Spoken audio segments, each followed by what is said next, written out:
Hi, everyone. Welcome back to another episode of the Guided Podcast. We are back with Catherine Ann this week, our resident intuitive astrologer, who is going to talk to us about the new moon in Capricorn, which is happening on December 30th. So, Catherine, where are we at this month with this new moon?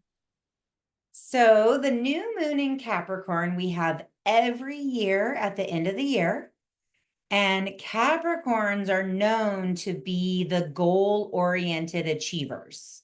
They're the leaders. They're the ones that get tasks done. They are the sea goat that climbs the mountain. So it is a perfect time every year at the end of the year, the beginning of the new year, that we have this new moon in Capricorn, because it's when we plant our seeds for what we want to achieve in the next year. It's kind of the perfect energy that goes with the New Year's resolution, because it's okay. I'm evaluating how the past year went in this very kind of like earthy but analytical Capricorn mind. And now what do I want to set out to achieve now? And Capricorns are very determined. They have patience and discipline and persistence, which is why they're born leaders. It's why they get things done. And it's why they achieve no matter what. If somebody has strong Capricorn in their chart, they will be an achiever, oftentimes an overachiever even. So with the new moon in Capricorn, we're planting that seed of what do we really want to accomplish in the year to come. And that's great.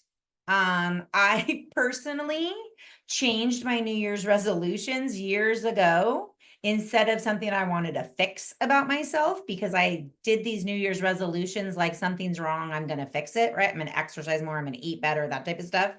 I started doing things like, what do I want to learn in the next year? So I did silly things like back in the day when Pinterest came out, I did a New Year's resolution of I'm going to learn how to use Pinterest.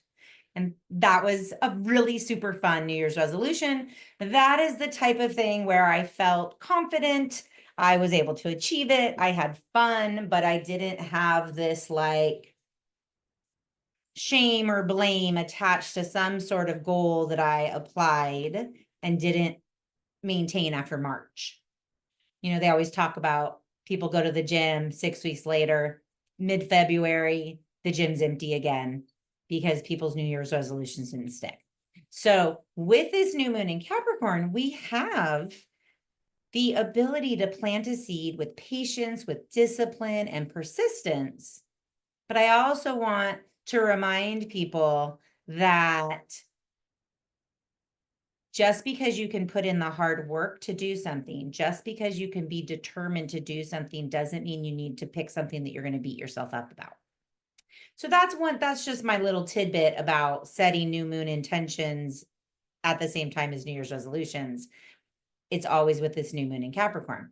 But really, we're going to think about it of what we do. We are going to be climbing a mountain when we're setting this intention. You know, what height do we want to achieve? And so that's the energy of just straight the new moon in Capricorn. Now, with the full moon in Gemini, we talked about the Jupiter-Saturn square, and that is still in effect during this new moon. It was applying, now it's separating, but basically it became exact just a few days before this new moon. And just as a reminder, that's where we're feeling this tension between the expansion of Jupiter, the constriction of Saturn, optimism of Jupiter versus pessimism of Saturn, expansiveness versus minimalist. This is what we're looking at with this Jupiter-Saturn conversation that started in August, midpoint in December, is going to happen again in June as its final pass. So let's talk about Saturn, because Saturn rules this new moon. Saturn rules Capricorn. So now, instead of thinking about the Jupiter side of things that we looked at more with that new moon in Gemini, let's talk a little bit more about the Saturn real quick. One of the things is Saturn is the willing to do the hard work. But because Saturn's in Pisces, that's a mutable sign. So it's open-minded, flowing, flexible, hard, but yet I'll still do the hard work. So that's what's nice about it is it's not rigid, but it is determined, right? So Saturn can really provide that reality check to help you build a container for all these ideas that were happening with Jupiter and Gemini. And now with this Capricorn new moon, you can pick a seed to plant. Let's filter it all down. What's one thing that you want to put patience, discipline, and persistence towards to bring about at the Capricorn full moon, which will be in the summer in Cancer season? So that is the intersection of this Jupiter-Saturn square and then the Capricorn new moon is all those ideas. Now let's take the one. You've already been working on this for a few weeks, filtering out what really mattered. Take that one seed that you really want to put discipline and persistence towards, plant that seed, and know that it's not going to be immediate. That's why it takes patience and discipline. So the other thing that's happening, this is actually, it's a aspect that came in the days prior and is already starting to separate, but it's a Venus-Uranus square, which just causes some restlessness. It can be disruptive, cravings for freedom, especially when it comes to Venus-like things, relationships, love, romance.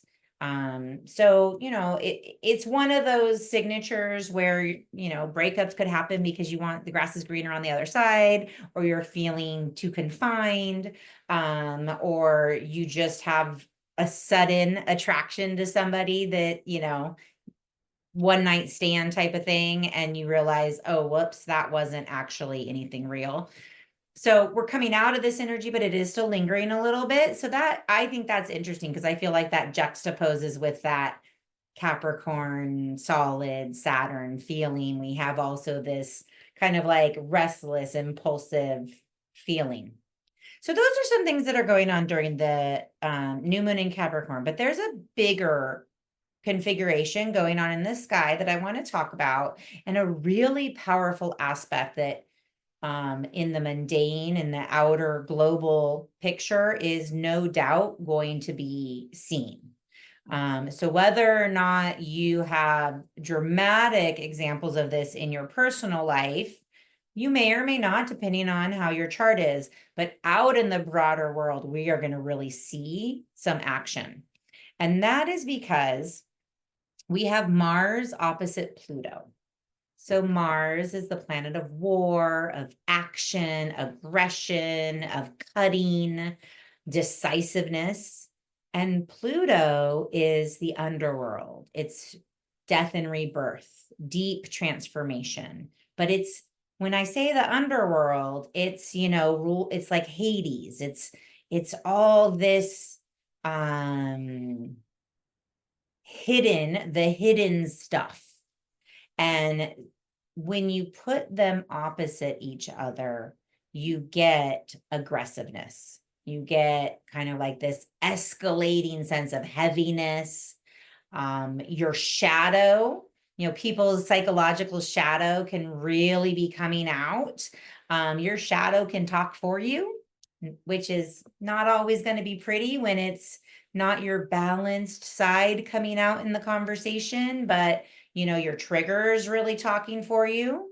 And then it's this intense death and rebirth struggle. All of those phrases are characteristics of the Mars opposition to Pluto. So in addition to this Mars opposition to Pluto, we have the South Node and the North Node. They're always in opposition. But the way they're configured in the sky makes them in this perfect X, where we have what's called a mystic rectangle. A mystic rectangle is two oppositions that are making this perfect X. And then the two shorter sides of the rectangle are these planets are in sextile, which are opportunities. And then the longer sides of the rectangle, those planets are in trine, which is a harmonious flowing aspect. So this mystic rectangle is actually considered a positive, beneficial aspect that involves tension. So while, yes, we have these two oppositions, it's basically enclosed with trines and sextiles. So that's harmonious. So it's like hard stuff leading to harmony. So when we have a mystic rectangle in our chart, it means something different than what I'm going to talk about now. If you have it in your birth chart, it's a pattern that you could have in your lifetime. The mystic rectangle that's happening right now is it's not going to be there forever. It's a transit. It's a specific short period of time. But what the mystic rectangle brings is opportunity for self-actualization. So I was like, what does that exactly mean? I thought, I'm going to look up self-actualization to get a definition of this because, I wasn't really sure if I knew exactly what it meant. So the definition of self-actualization is the realization or fulfillment of one's talents and potentialities. So in order to achieve self-actualization, you have to come into self-acceptance. You need non-judgmental self-awareness and a deep understanding of oneself. So if you recall, in the previous full moon in Gemini, we talked a lot about all these retrograde planets. And we have these retrogrades are still happening right now. They're carrying into January and February. And all of that conversation was about going inside, about slowing down, reflecting, refining, revising. So knowing that we have all this retrograde stuff, it is a great time to take that internal look into yourself, looking at your needs, your talents, your flaws, and being honest about who you are without judgment. That's the path to self-actualization. And I feel like we've been leading here for months now.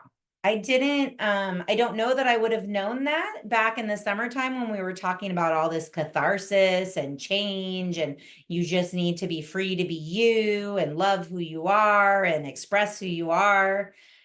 But that is this path to self-actualization. It's about knowing who you are, accepting who you are, and then like expressing those talents or expressing your potentials. And it was really interesting because I was looking up, trying to figure out an example. And so I was looking up more about self-actualization. And I saw an example of someone who's self-actualized, for example, is a painter that paints for the joy of painting. That doesn't necessarily mean that it's their profession, that they're making any money at it, that they're a living, but it brings them fulfillment to express their talents. And that is living self-actualized. So when I come back to this mystic rectangle, one of the oppositions is Mars-Pluto. So to me, that is kind of intense, deep diving into what drives you. Where's your passion? And on the other side, the North Node and South Node makes the other part of the X. And we've been spending since July of 2023 navigating the Libra Aries axis of me versus we, codependence, independence, interdependence. We've been doing this since July of 2023, and it's moving out of these signs in January.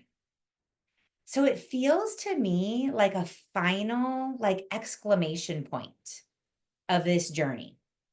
And where Pluto is sitting in this mystic rectangle is a trine to the South Node. And so to me, that feels like Pluto is saying, I'm going to give you one last opportunity for deep release, because the South Node is released. Remember, the South Node has been in our Libra house, which has been asking us to release those codependent tendencies, to ask us to release all the behaviors that are not harmonious and balanced in relationship. And so Pluto here is saying, I'm giving you one last push to really let go. And what Spirit, the picture they showed me was like wringing out a dish towel and getting that last drop of water out of a dish towel. That's what Pluto trine the South Node is doing in this configuration. And because Pluto's opposing Mars, there might be some heat involved with that. On the other side, we have the North Node trining Mars, and Mars rules the North Node. And I just think this is really interesting because I feel like it's saying, like, go for it. Did you really acknowledge what your passions are, what your drives are? Like, accept it and live it. And it's that one last push to strive for independence. So I think it's really interesting because the theme that Spirit gave me is breathe the fire and know thyself. I always equate fire with spirit, right? Yes, absolutely. Right. That's the breathing, like we're breathing in that fire, like we're breathing in spirit and know thyself. And as you're saying this, I mean, I obviously had no idea that this moon was about self-actualization, but I literally just got a message from spirit that spoke to this about finally living from this place of an open heart and like knowing what I'm actually passionate about finally, and finally living at least a couple of my passions. And they were like, this is true fulfillment. And it looks like nothing I would have ever imagined. But I'm like, wow, that's it. This is the self-actualization. Yeah. Yeah. And it's amazing because it feels to me like the fruit of our labors of the last 6 months to a year. Yeah. I'll Right? validate that too, because that's what Spirit said. Like, this is all of your hard work has culminated into this place. And it does feel like that. It's like, I mean, we're beyond October, but it's the harvest. So Yeah. And it's interesting because so when I first got the image of breathe the fire, I thought of the dragon. Well, the south and the north node are referred to as the head and the tail of the dragon. So that just seemed like poetic. And it's breathing that fire. It also, when you mentioned spirit, it also made me think of the Kundalini energy, right? When we bring up that Kundalini energy and bring up our passion and really ignite our spirit through our body, that's sometimes done with fire breathing and Kundalini. So it's like this getting so in touch with yourself that I feel like breathing the fire is a passionate expression of self. I have to read you a message that I got from Spirit today, because they said comfort depicts the comforts we enjoy depict the dragon. And it's so true, right? Because it's like if the dragon is our ego in that scenario, right? It's so true. Like, they're asking us to like go for it, like go outside your comfort zone, like go to the edges and like take a leap of faith, live your passions, like live a fulfilled life, move away from what feels familiar. Because if we're just staying in there because it's what's comfortable, like I love how this dragon energy is kind of coming into this whole thing. Yeah. And so Pluto opposite Mars is not comfortable at all. There's like no way to even pretend to make it comfortable. But it's cushioned in the fact that we've been working on this Aries Libra axis for a while. So we're ready for kind of like that final, it's like the final catharsis. And it's cushioned in all these aspects that say, if you do this, if you breathe the fire, if you walk through it to the place of knowing thyself, That's where the opportunity comes. That's where the harmony and balance comes. So what I think is so beautiful about this in relation to the Capricorn new moon is think about the seed you plant from that place versus the seed you plant from fear or judgment or something that's not self-actualized, right? But the seed you plant from self-actualization is pure and it grows from a place of knowing thyself. So let me give you an example I think people might be able to relate to. When I was getting ready to think about leaving my corporate job years ago, I remember setting the intention of, I'm willing to do whatever it takes to heal myself so I can get out of this job. That was actually an ego-based desire. What the heart-based desire, I wasn't too far off. There was an edge for sure, but where I needed to move to is I'm willing to heal whatever it is I need to heal within myself so that I can get on board with living my life's purpose. So not, right, I need to do whatever I can do to heal so I can escape some reality that I'm not interested in living, which was my job at the time. And by the way, by the time I left that job, I was at total peace being there, right? Like that's the evolution of the heart-based desire of, no, I just want to be living my purpose. It has nothing to do with this job. It has everything to do with me and this heart-based desire to be living a life that is fully aligned with my sincere beliefs. So is that what you mean? Yeah. Yeah. I think that's a beautiful example.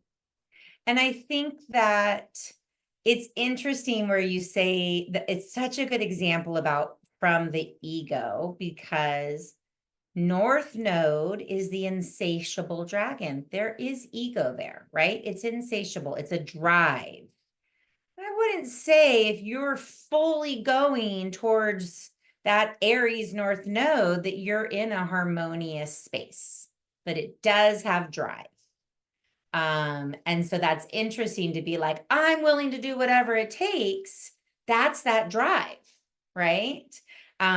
The Pluto aspect actually was having to go deep and really learn the truth of where you needed to heal, and in order to point you in the direction that was more balanced. So this is a perfect way to transition into going through everyone's signs. So what I'm going to be talking about is kind of where Mars is, which is that personal drive for what could potentially be volcanic catharsis, because it's fiery, right? So that personal drive is where Mars is. And then this area of deep transformation is where Pluto is. And then the opposite, or the X part, is the nodal axis. We've talked about that part a lot, so I'm just going to do a quick reminder for everybody what houses you're working on. So just for the nodes, if you are an Aries or a Libra, you're working on the 1st and 7th house, the me and the we, the myself, my relationships. If you're a Taurus or a Scorpio, you're working in the 6th and the 12th houses. So like personal physical well-being and daily routine versus internal psychological retreat and deep healing. Gemini and Sagittarius, you're on the 5th and 11th houses. So pursuit of joy and creativity and children and romance versus friends, networks, community, and benefits. Cancer and Capricorn are on the 4th and 10th house, which is home versus career, foundation versus public reputation.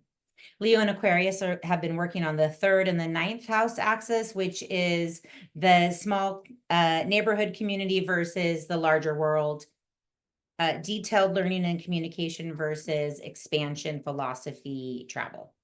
And Virgo and Pisces have been working on the 2nd and 8th house axis, which is resources, assets, personal assets versus resources of others, long-term finances versus kind of like cash flow and value. So that's the one side of this mystic rectangle. is this nodal axis that we've been working on. So the other is this Mars-Pluto. So I'm gonna start with Aries, but before I start, there was one more line. And it's funny because as I was kind of putting my notes together, I had it in a different place, and then Spirit really directed me to move it as like the introduction of how we're going to talk about this. And I think it's kind of interesting because the phrase is raging one's way to freedom. Kind of a wow, right? Raging one's way to freedom. Now, that may express itself in many, many ways. I am not going to dictate whether that's internal or external, but Spirit wanted that to be the introduction to this. So it is, I'm just following their guidance. Okay, so we're going to start with Aries and Aries rising. And your personal drive is coming in your 5th house of children, creativity, pleasure, romance, good fortune. So you're driven towards that aspect. And what is on the other side is Pluto in your 11th house, which is initiating deep transformation over the next 20 years. Because remember, Pluto just moved into Aquarius. We're fully done with Pluto and Capricorn for the rest of our lifetime. And we're going to spend the next 20 years going through a deep transformation in this house that Pluto is in. So that's true for all the signs that I go through. So for Aries right now, you have this personal drive in your children and creativity that is going to be opposed to this transformation in the area of friends, community, hopes, and wishes. So it'll be interesting to see how that interplays with the other side, which remember would have been your personal self versus relationships. For Taurus, you have that personal drive at home, your family, your roots, even your house, your foundation, versus an initiation into a massive transformation in career, public reputation, legacy.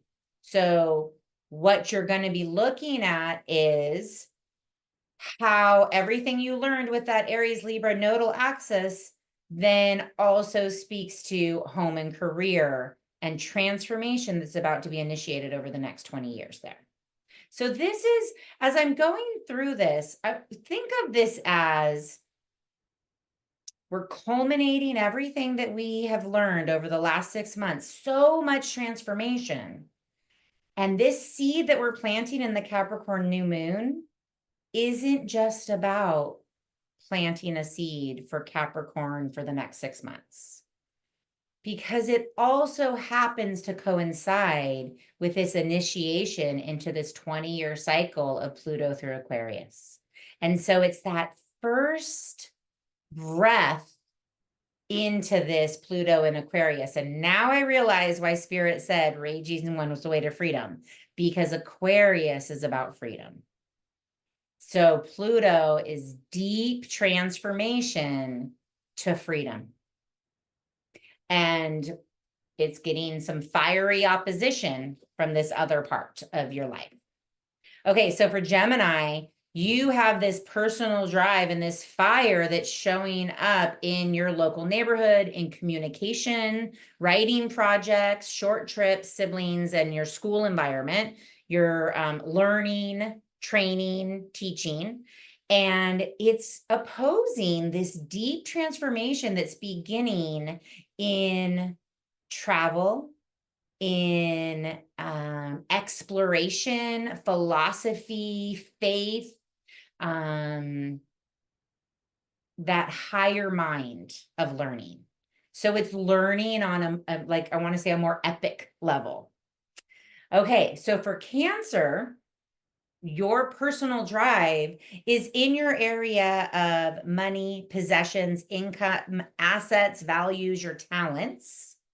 And it's opposing this transformation that's beginning in the area of other people's money, debt, taxes, your 401k, your retirement, inheritance versus your own personal income. So it'll be interesting to see, I think, for Cancer, how this interplays with my money, their money, because we've been doing this Libra Aries dance of me versus we. For Cancer, also, that has a lot to do with safety. This is a dance around safety and security. Okay, for Leo, we have this personal drive is showing up in the first house of you because Mars is in Leo, and it's opposing an initiation into transformation into partnerships. So marriage, business partnerships, one-on-one relationships. So that's a big deal. There's this drive, this independence, this I need to be me that's opposing the beginning seeds of how I show up in relationship and this deep transformation and catharsis that is going to happen with Pluto in that house.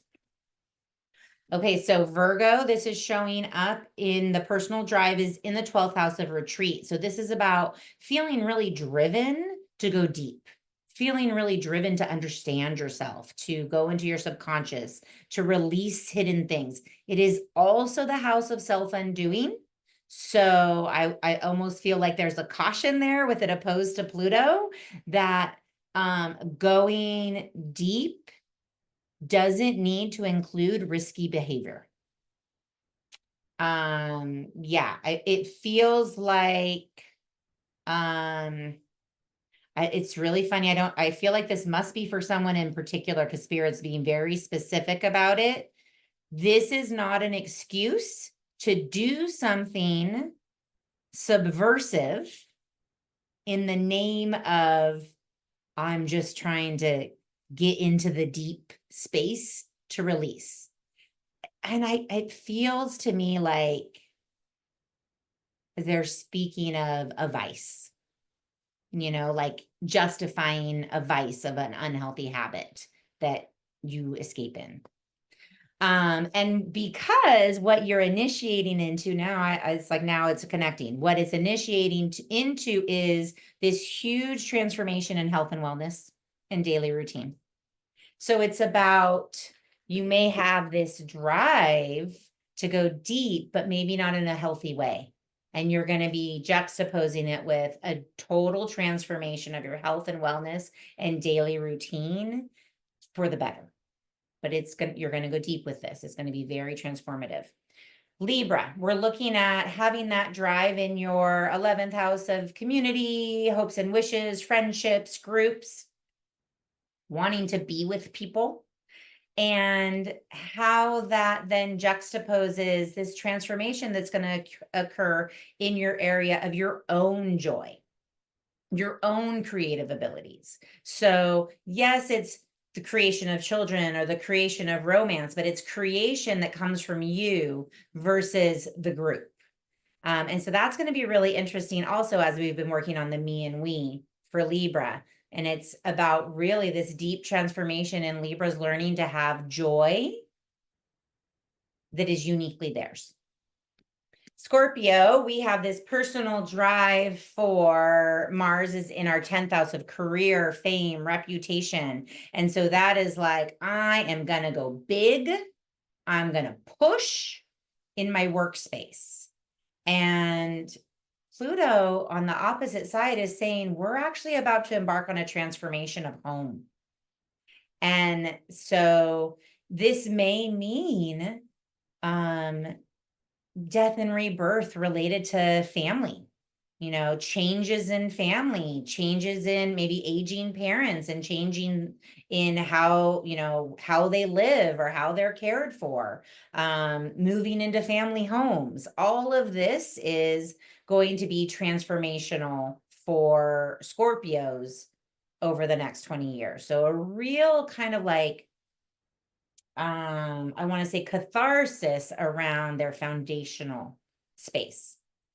For Sagittarius, we're looking at that Mars in the 9th house, that personal drive. And this is such a perfect place for Sagittarius because it's that drive for travel, for culture, for learning and exploration that is just Sagittarius loves all of that stuff. And the juxtaposition is actually in the 3rd house of maybe I need to transform what's closer to me. So there's going to be this interesting thing about it. Almost makes me feel like Sagittarius might feel this call or this passion or this drive to go away, to explore out, to journey, or to get big and philosophical. But really their transformation is about learning how to experience things closer to home. Shorter distance, their neighborhood, their local community. And also it's going to impact how they communicate and relationships with siblings and cousins and extended family. For Capricorn, this personal drive is in the 8th house of death, debt, taxes, resources of others, inheritance. And so this is Mars feeling very feisty about those topics. And Pluto on the other side is going to begin this 20-year transformation in your money house. So for Capricorns, we have this ability for profound transformation of our ability to earn money. But in order to do so, we are going to have to recognize our personal talents. And I love this. This is such an easy one to tie back into the self-actualization, right? Because we have to become self-aware and realize what are our talents, what are our potentials, because in doing that and owning that, Pluto is going to help transform this space, the second house space of money and assets and possessions over the next 20 years. Aquarius, this is a personal drive. Mars is in your 7th house. So feistiness in the area of marriage and partnership and one-on-one relationships. Aquarius might be dealing with some heat in this area. It could mean breakups. It could just mean changes in the way you interact with a partner. It could be passion. So it's heat of whichever way it manifests, right? And on the other side, it's this deep transformation of who are you? Because Aquarius is going to have Pluto go through their 1st house for the next 20 years. And it is for all of us Capricorns who just experienced this, you will come out as a different person. There is no if and or but about it. When Pluto goes through your 1st house, you are transformed as just who you are. So this is a really beautiful thing for Aquarius to plant some seeds on. Who are they? What in their quest for personal freedom, who are they? And then last but not least, Pisces has this personal drive in their 6th house. Mars is in their 6th house of health, wellness, routines. It is also a house of illness. Mars is in inflammation. So having it opposed to Pluto, there is that chance that there might be some heat and inflammation, fever type health and wellness going on while this transit is happening. And it is opposing Pluto in the 12th house of retreat and escape and rest and release. And so for Pisces, it feels like it could really be a situation of needing to acknowledge your health and truly take care of it. And when you think about that in correlation to the nodal axis of the Libra Aries, the me versus we, this is where Pisces is going to have to say, I have to take care of myself and my personal health by resting and retreating, even if others want me to do for them. And that's going to be a 20-year journey in learning how to balance their physical health, mental health, and knowing when they need to retreat as opposed to doing for others. I also think for Pisces, this is a big journey going into psychic development. If that's something that you're really interested in building your intuition, that's another area that you could explore. So we made it through all the signs, but I want to say that this year is wrapping up with a bang. Sounds like it. Yeah, I mean, we touched on this a little bit, but I feel like it's a well-deserved. Yeah. Well-deserved bang that in a good way. We've worked hard for this. If you've been, processing and connecting and not hiding your head in the sand with all the chaos, then now we're at this place where we get to go, yes, this is who I am. This is where I want to go. and I'm ready to plant that seed to make it happen. So we're going to breathe fire and know thyself. Say that one more time because I cut you off. We're going to breathe the fire and know thyself. Yeah. What a beautiful way to end the year, honestly. Breathe the fire and know thyself. I feel like in reflecting on so many of the different cosmic connection episodes we've done this year, there's been such a theme about like, this is the punctuation mark, or this is, you know, the earthquake. It's just, there's been so much shakeup to really fortify our foundation inside ourselves. And as we've done that work, it feels like we're now entering 2025 with this renewed sense of self, probably a new sense of self, and feeling really fortified in a whole new inner sanctuary, a whole new inner foundation, and allowing that stability to come from within as the chaos will continue around us. There is no doubt. But I think it's a really beautiful image to leave us all with as we move into 2025. So thank you. Absolutely. And I think that I want to say that, yes, the chaos will continue, but it'll be different because it's going to be new energies, a lot of new energies coming in. We're done with a lot of stuff. We have really dealt with a lot from like 2020 to 2024. And 2025 moves us into, it really feels almost like the reward, right? Like the reward for us going through all of this is getting to now explore who this new us is. And I love that. If we've done all of this processing and all of this work, we're going to get to enjoy that. I love that. What a beautiful way to wrap up 2024. And thank you so much for all of these amazing episodes. And I want to thank you all for continuing to listen. And as always, you can find more information about Catherine Ann and her services in the show notes. But I will look forward to chatting with you all again in 2025. And here is wishing you all a very happy and healthy new year. Bye for now.